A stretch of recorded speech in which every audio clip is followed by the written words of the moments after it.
We've been making cheese on site since 2015 in Ferndale on the farm where the cows live. And I got into cheese making growing up on a dairy farm. My father and my uncle were business partners, and I got to see the passion that they have for the cows and the animals, as well as the land that they farm.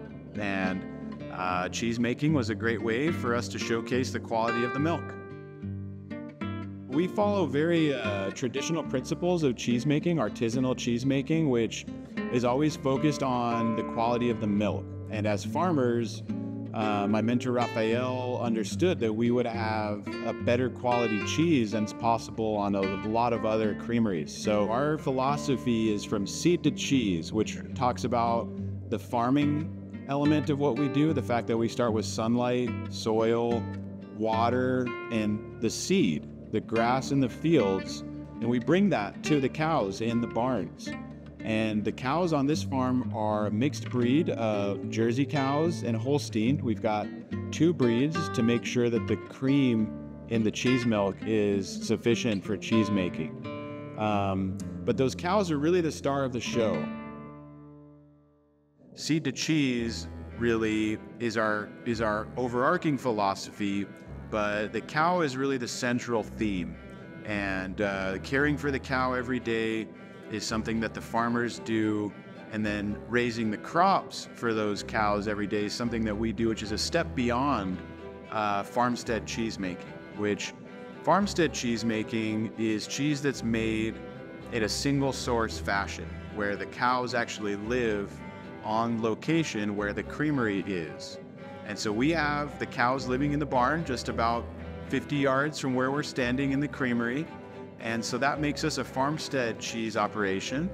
But we take it even a step beyond that, and we grow the crops here in Ferndale as well. We farm 900 acres of grass within 2.5 miles of where we're standing in the creamery on the farm. So it's truly a taste of Ferndale, taste of place. Cheese making is a pretty complex process. Generally, I think there's 8 steps to the cheese making day when we're making the batch, but in general, you start with milk and then you pasteurize the milk. For us, we use all pasteurized milk for all the cheeses that we make so that they're safe for everybody, all age groups.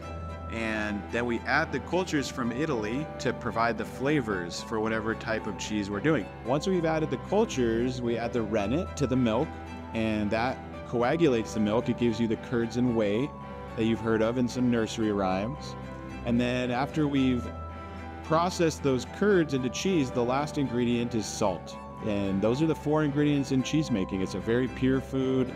It's a simple process, but it's also an art. After that first day, cheese goes into an aging room like the one we're in, where the cheese sits on shelves for days, weeks, or even months to develop its flavor, depending on the type of cheese.